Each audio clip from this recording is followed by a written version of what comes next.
In the name of Allah, the most beneficent and the most merciful. Assalamu alaikum everyone. Welcome to Botany Zoom.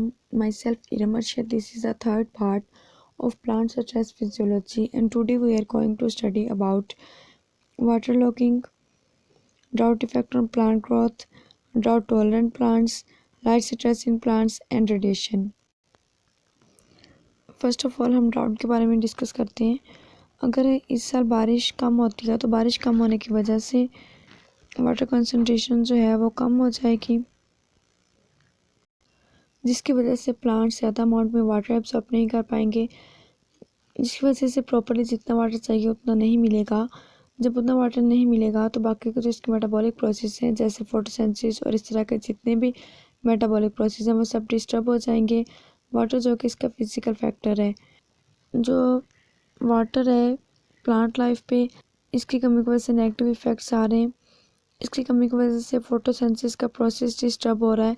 Photosynthesis का process disturb होने की वजह से food की photosynthesis नहीं होगी।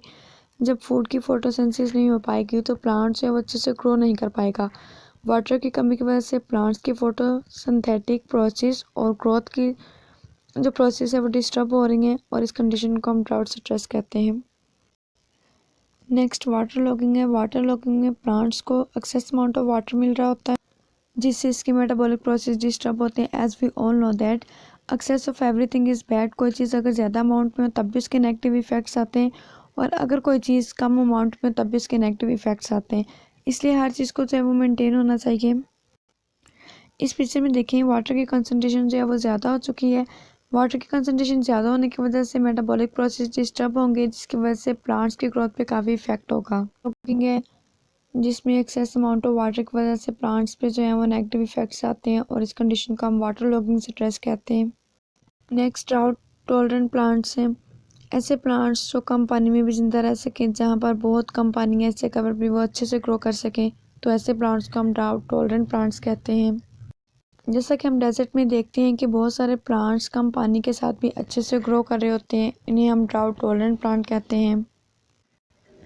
जैसा कि एलोवेरा जो है वो इसकी बेस्ट एग्जांपल है। इसके अलावा ब्लैक आइड सुसान आ जाता है, ब्लैंकेट फ्लावर आ जाता है, क्रीपिंग फॉलेक्स एंड कॉर्नफ्लावर, ये तमाम प्लांट्स हैं ये कम अमाउंट ऑफ वाटर में भी अच्छे से ग्रो करते हैं, और इन प्लांट्स को हम ड्राउट टॉलरेंट प्लांट्स कहते हैं।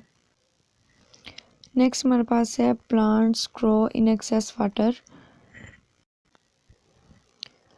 ये ऐसे प्लांट्स हैं जो एक्सेस अमाउंट ऑफ वाटर में भी अच्छे से ग्रो करते हैं। जैसे कि आप इस पिक्चर में देख रहे हैं, प्लांट्स जो हैं वो एक्सेस अमाउंट ऑफ वाटर में भी अच्छे से ग्रो कर रहे हैं। इन्हें हम वाटर लॉगिंग रेजिस्टेंट प्लांट्स कहते हैं। अगर हम देखें कि वाटर लॉगिंग रेजिस्टेंट प्लांट्स हैं वो कौन सी अडेप्टेशंस लेके आते हैं, इनकी जो रूट सिस्टम है वो ज़्यादा डेवलप नहीं है, क्योंकि रूट सिस्टम का काम होता है वाटर को एब्जॉर्ब करना। बिकॉज इन्हें वाटर इजीली मिल रहा है, क्योंकि ये ज़्यादा अमाउंट ऑफ वाटर जो है उसमें अच्छे से ग्रो कर रहे हैं, तो इनकी रूट सिस्टम जो है वो इतनी डेवलप नहीं होगी। अगर हम इनके लीफ सरफेस एरिया की बात करें तो इनका जो लीफ सरफेस एरिया है वो भी ज़्यादा होता है, ताकि ये वाटर जो है वो ज़्यादा से ज़्यादा लॉस कर सकें as compare to drought tolerant plants. अगर ड्राउट टॉलरेंट प्लांट्स जो हैं उनमें अडॉप्टेशंस की बात की जाए तो उनकी जो रूट सिस्टम है वो बहुत ज़्यादा डेवलप होंगी, क्योंकि उन्हें वाटर इजीली नहीं मिलता। उनकी रूट्स हैं वो वाटर के सर्च में रहती हैं, सो इनका रूट सिस्टम बहुत ज़्यादा डेवलप होगा। जाइलम जो कि वाटर कंडक्टिंग डिश है वो भी बहुत ज़्यादा डेवलप होगा, ताकि वो अच्छे से जो है वो वाटर को कंडक्ट कर सकें। और अगर इनकी लीफ सरफेस की बात की जाए तो जो इनकी लीफ सरफेस है वो रिड्यूस हो जाएगी, क्योंकि रिड्यूस होती है तो ट्रांसपरेशन का जो रेट है वो कम से कम होगा, वाटर जो है वो कम से कम लॉस होगा। तो इस तरह की जो अडॉप्टेशन हैं ये खुद में करते हैं। ड्राउट टॉलरेंट प्लांट्स में जो स्टोमेटा है वो रात के वक्त ओपन होते हैं। जैसे कि प्लांट्स हैं जो डेजर्ट में रहते हैं, इनमें भी जो स्टोमेटा है वो रात के वक्त ओपन होते हैं, ताकि जो वाटर का लॉस है वो कम से कम हो सके। नेक्स्ट हमारे पास लाइट स्ट्रेसेस इन प्लांट्स हैं, जिसमें रेडिएशंस एंड शेयर्स आ जाते हैं। अब हम रेडिएशंस को देख लेते हैं। जैसा कि आपको पता है कि major source of radiation plants के लिए और अर्थ के लिए सन है, और इसकी रेडिएशंस लाइफ को अर्थ पे सस्टेन करने के लिए बहुत ज़्यादा इंटीग्रल रोल प्ले करती हैं। वही जो रेडिएशंस हैं वो सोर्स ऑफ फूड प्रोडक्शन हैं, जो प्लांट्स हैं वो प्रोड्यूस करते हैं यूजिंग द फोटोसिंथेटिक एक्टिविटी। इनकी रिप्रोडक्शन की कैपेसिटी सारी की सारी सोलर रेडिएशंस पे डिपेंड करती हैं। दुनिया में जितनी भी फूड प्रोडक्शन है उसकी वजह से कार्बन डाइऑक्साइड और ऑक्सीजन की जो एक बैलेंस है वो मेंटेन रहती है विद इन द ऑर्गेनिज्म। तो ये सारे का सारा जो डिपेंडेंट है वो सोलर रेडिएशंस पे है। सोलर रेडिएशंस क्योंकि इसकी जो है वो डिफरेंट वेवलेंथ्स होती हैं, इसमें हम इलेक्ट्रोमैग्नेटिक जो वेवलेंथ्स हैं उनको ब्रॉडर कैटेगरीज में डिवाइड करते हैं। कुछ अर्थ एटमॉस्फेयर में रिफ्लेक्ट हो जाती हैं, कुछ डस्ट पार्टिकल्स की वजह से, कुछ ओजोन की वजह से। इसमें से कुछ अमाउंट है वो प्लांट्स तक पहुंच पाती है। प्लांट्स इस एनर्जी को एब्जॉर्ब करते हैं और जो स्टेबल होती हैं यानी कि सूटेबल होती हैं वो वेवलेंथ्स वो अपनी फूड प्रोडक्शन का प्रोसेस करते हैं। अब फर्स्ट वन इसमें आ जाता है अल्ट्रा वायलेट रेडिएशंस। बेसिकली जिनकी वेवलेंथ लेस देन 400 नैनोमीटर होती है वो इस कैटेगरी में फॉल करती हैं। इसका जो मोस्ट ऑफ द पार्ट है इसमें अल्ट्रावायलेट ए होती हैं, ultraviolet B and ultraviolet C. Most of the ultraviolet radiation जो हैं वो ओजोन और एटमॉस्फेयर की अपर लेयर में रिफ्लेक्ट बैक हो जाती हैं। अगर हम सेकंड देखें तो उसमें फोटोसिंथेटिक एक्टिविटी रेडिएशन जो हैं वो फोटोसिंथेसिस में पार्ट प्ले करती हैं और इनकी रेंज है वो अप्रॉक्सीमेटली 400 to 700 नैनोमीटर तक हो सकती हैं।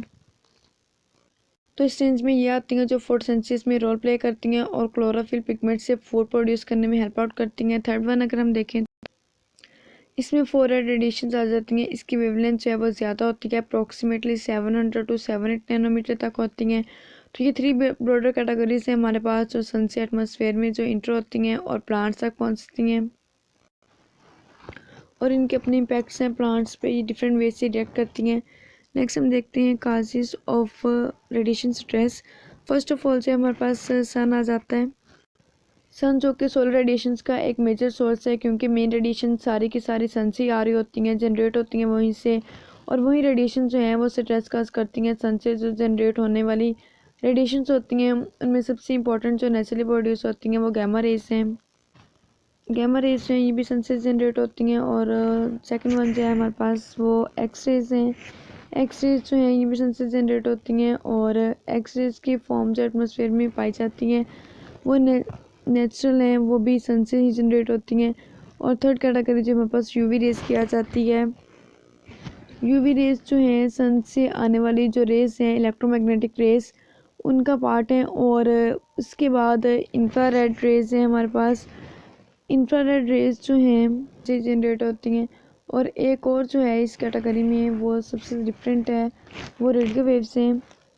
रेडियो वेव्स जो हैं ये भी सन से ही जनरेट होती हैं और नेचुरली जो सोर्स है इनका सन ही है जो इन वेव्स को सरफेस तक पहुंचाने में हेल्प आउट करता है। अभी जितनी भी रेज हैं डायरेक्टली इन रेज का इम्पैक्ट प्लांट्स के ऊपर आता है।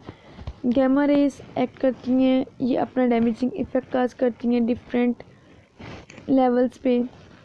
यहाँ उनका जो डीएनए का स्ट्रक्चर है उनके अंदर ऑल्टरनेशन जो है वो म्यूटेशन काज करने के बाइस बनती हैं। अगर एक्सरेज को देखा जाए तो एक्सरेज भी म्यूटाजेनिक एक्टिविटी रखती हैं, डीएनए लेवल पे डैमेज करती हैं, पिगमेंट्स को ऑर्गेनेल्स को डैमेज करती हैं। और थर्ड वन जो हमारे पास इंफ्रारेड रेज। इंफ्रारेड रेज जो है ये भी डैमेजिंग इफेक्ट प्लांट्स पे आता है।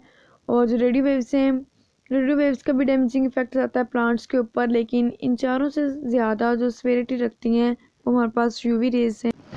यूवी रेज हमेशा जो है वो ज़्यादा इंटेंसिटी से इम्पैक्ट करती हैं और बाकी रेडिएशंस की कंपैटिबिलिटी की उनके जो स्ट्रेसेस हैं काजिंग इम्पैक्ट्स हैं वो प्लांट्स के ऊपर सबसे ज़्यादा हैं। जितनी भी अब तक स्टडी हो चुकी हैं उनमें सबसे ज़्यादा इन रेडिएशंस के जो काजेज़ हैं वो आउटकम निकले हैं।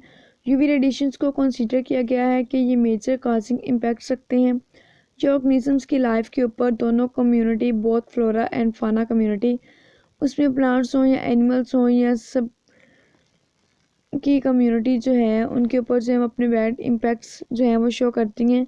यूवी रेज जो हैं जो कि जनरेट होती हैं सन से, इनको कंट्रोल किया जाता है, प्रोटेक्ट किया जाता है अर्थ को इन वेव से, इन रेज से। अल्लाह की बनाई हुई ब्लेसिंग जो है जिसे हम ओजोन लेयर कहते हैं, तो ozone layer as a protective layer काम करती है जो इन रेज से प्रोटेक्शन करती हैं।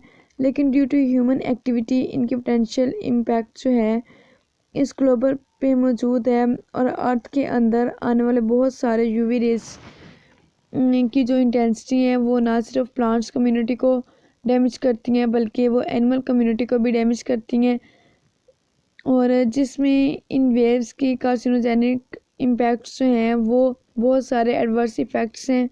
उसमें plants physiological, morphological and molecular level पे डिफरेंट वे से ये अपने इम्पैक्ट्स जो हैं वो छोड़ते हैं, जो प्लांट कम्युनिटी और सिमिलरली जो है वो एनिमल कम्युनिटी के ऊपर भी अपने एडवर्स इफ़ेक्ट्स शो करते हैं। Next effect of radiation stress है। रेडिएशन की वजह से क्या क्या इम्पैक्ट्स आते हैं प्लांट्स के ऊपर, वो किस तरह से इसको रिस्पॉन्ड करते हैं और किस तरह के उसके साइन सिम्टम्स हैं वो शो होते हैं due to the radiation stress. उसको हम 3 कैटेगरीज में डिवाइड करते हैं। First of all morphological stress है, यहाँ पे चेंजेस हैं। मॉर्फोलॉजिकल चेंजेस में अगर देखा जाए तो उसमें सबसे ज़्यादा इम्पोर्टेंट है प्लांट्स की ग्रोथ का स्टंटेड हो जाना।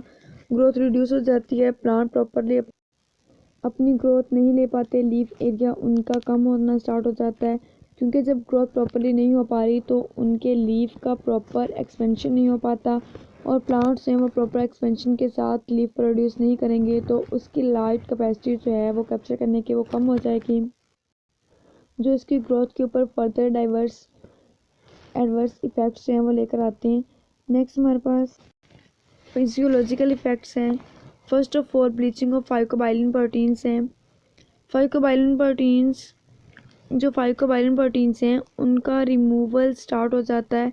फाइकोबाइलिन जो प्रोटीन है इनका जो एक्शन है ये सोलर एनर्जी को हार्वेस्ट करने के तौर पे वर्क करती हैं। सोलर एनर्जी हार्वेस्टिंग एंटीना के तौर पे वर्क करती हैं। जो भी सोलर एनर्जी आ रही होती हैं उनको एब्जॉर्ब करने का मैकेनिज़्म इनका है, और अगर रेडिएशंस आ रही हैं तो रेडिएशंस की जो स्ट्रेस हैं जब वो काज होती हैं तो ये प्रोटीन ज़्यादा से ज़्यादा रेडिएशंस को एब्जॉर्ब करती हैं और प्लांट सेल्स के अंदर उसका अकोमुलेट करना स्टार्ट कर देती हैं, और वो अकोमुलेशन इन प्रोटीन्स की वजह से प्लांट्स के सेल्स के लिए किसी तरह भी सूटेबल नहीं है। लेकिन एडवर्स यूवी लाइट रेडिएशंस या कोई और रेडिएशंस के इम्पैक्ट्स के दौरान जो प्रोटीन्स हैं स्पेसिफिकली इनकी ब्लीचिंग स्टार्ट हो जाती है, ये रिमूव होना स्टार्ट हो जाती हैं, डिग्रेड होना स्टार्ट हो जाती हैं। उसकी वजह से ये कह सकते हैं कि कुछ लोग इसे एज अडॉप्टिव रिस्पॉन्स भी कहते हैं। एज अ ब्लीचिंग प्रोटीन का इन एंटीना सिस्टम का रिमूव हो जाना, क्योंकि इन्होंने एनर्जी को हार्वेस्ट करना होता है, तो रेडिएशन स्ट्रेस जब आती हैं तो फिजियोलॉजिकल रोल जो है उसमें इनको रिड्यूस कर दिया जाता है, इनके एक्शंस को। उसकी वजह से less energy in the form of radiation absorb होती हैं, इससे फोटोसिंथेसिस रुकती है। बट जो रेडिएशंस आ रही हैं इसमें हार्मफुल रेडिएशंस भी हैं, उनका इम्पैक्ट्स भी प्लांट्स के ऊपर कम होता है। अगर फाइकोबाइलिन प्रोटीन्स को रिमूव कर दिया जाए तो प्लांट्स के सेल्स जो हैं उनके अंदर लेस रेडिएशन एब्जॉर्ब होंगी, सो उनका डैमेजिंग इफ़ेक्ट कम होगा, क्योंकि ये रेडिएशन एब्जॉर्प्शन साइट्स हैं और इनके ख़त्म हो जाने का मतलब है कि रेडिएशंस का इम्पैक्ट कम हो जाएगा। लास्ट वन मॉलिक्यूलर डैमेज है। मॉलिक्यूलर डैमेज में क्रोमोसोमल एबरेशंस में क्रोमोसोम्स के स्ट्रक्चर्स में चेंजेस आना स्टार्ट हो जाती हैं, उसका कोई पोर्शन जो है वो टूट जाता है या कोई डिफॉर्म हो जाएगा, तो changes in the chromosome structure is called chromosomal aberrations. Plants के सेल्स के अंदर जो क्रोमोसोम्स हैं वो उनके बहुत सारे फिजियोलॉजिकल एंड मॉर्फोलॉजिकल ट्रेट्स जो हैं उनको डैमेज करना स्टार्ट कर देगा। ये मॉलिक्यूलर लेवल पे जो चेंजेस आएंगी तो सीरीज ऑफ रिएक्शंस स्टार्ट होंगे और ये मॉर्फोलॉजिकल और फिजियोलॉजिकल अपेयर होना स्टार्ट हो जाएंगे, इससे हम मॉलिक्यूलर डैमेज कहते हैं। सो यहाँ तक था हमारा आज का लेक्चर, जिसमें हमने water stress, water locking and radiation stress, जिसमें हमने उसके 3 टाइप्स पढ़े, morphological changes, physiological effects and molecular damage. तो यहाँ तक अगर किसी भी व्यूअर का कोई भी क्वेश्चन हो तो आप कमेंट बॉक्स में पूछ सकते हैं। So stay connected, thank you and अल्लाह हाफिज़।